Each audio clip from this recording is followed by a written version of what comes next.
L'Office ivoirien des parcs et réserves, OIPR en abrégé, veut renforcer la communication autour de ces sites. Objectif, permettre à ces sites de jouer leur rôle de moteur de développement écotouristique.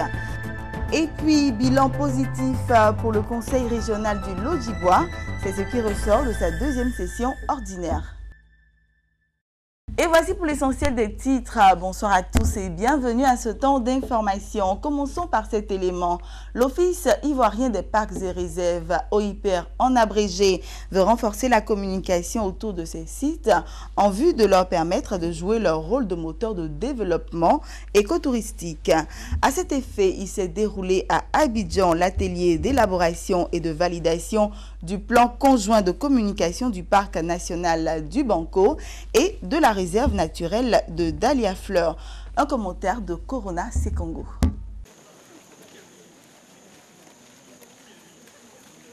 Comment amener les populations à comprendre que les parcs nationaux et réserves naturelles sont des cadres viables où tout le monde peut trouver son compte? C'est le sens de l'atelier d'élaboration et de validation du plan conjoint de communication du parc national du Banco et de la réserve naturelle de Dahlia Fleur, financé par le projet de gestion intégrée des aires protégées de Côte d'Ivoire, avec pour site pilote le parc national du Banco. Cet atelier a été présidé par Joseph Seka Seka, ministre de l'Environnement et du Développement durable.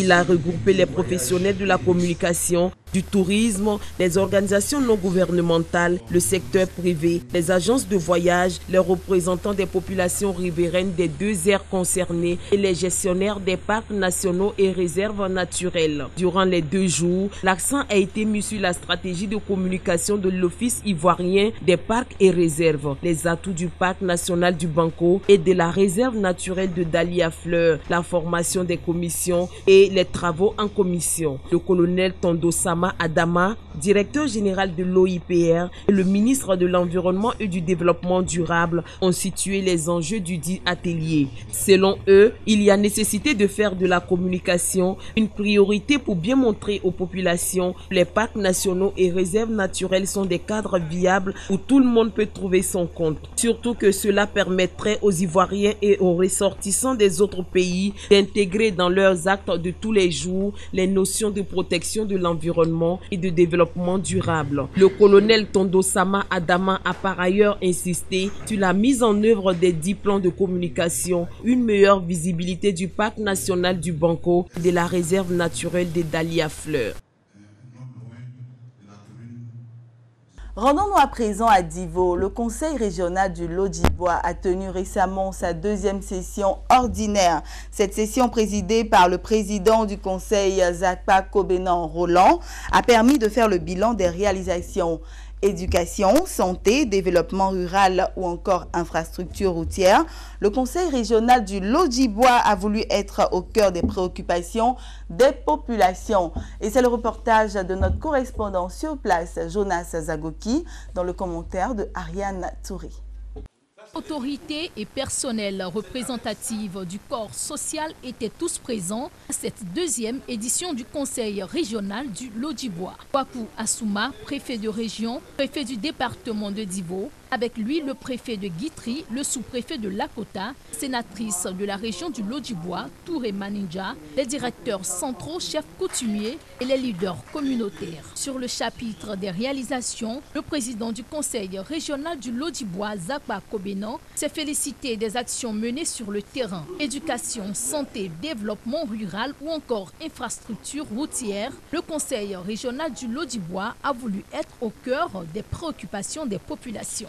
En année électorale, nous avons de gros problèmes, de gros soucis. Ça, c'est tous les conseils. À l'heure où je vous parle, le conseil régional du Sud, pour moi, est en réunion. C'est les mêmes problèmes que nous avons. Il ne faut pas dire que c'est un problème de Divo, ce n'est pas un problème de Divo seulement. C'est un problème général. Et donc, il faut rechercher des solutions. Nous, ce que nous faisons, nous appelons souvent Madame le Payeur, elle aussi. Donc, elle s'adresse à eux là-bas.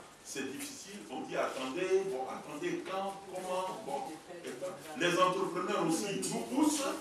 Le président Zapa Comenan Roland a aussi exhorté la population de Divo à œuvrer pour laisser quelque chose aux générations futures. Il a également porté à la connaissance de l'Assemblée de la construction d'une station-service à Ogoudou et annoncé l'organisation de la seconde édition du festival à Loukou dans ce mois d'août.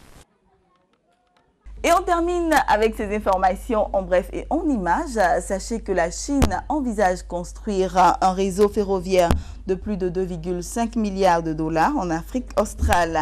Initié par la compagnie China Railway, le projet devrait permettre à Harare et à Lusaka, ainsi qu'aux entreprises chinoises présentes dans les deux pays, d'accéder plus facilement au port mozambicain. On termine avec ceci. Le gouvernement nigérien a voté des projets d'ordonnance autorisant la ratification de 2 accords de financement en prêts et dons d'un montant de 24 milliards de francs CFA au total. Ce pour le financement de la réalisation du projet de construction d'une ligne d'interconnexion en 330 kV et 33 kV entre le Nigeria, le Niger, le Bénin et le Burkina Faso. C'est ici que prend fin ce journal. Je vous souhaite une bonne suite de programmes sur Business 24 Africa.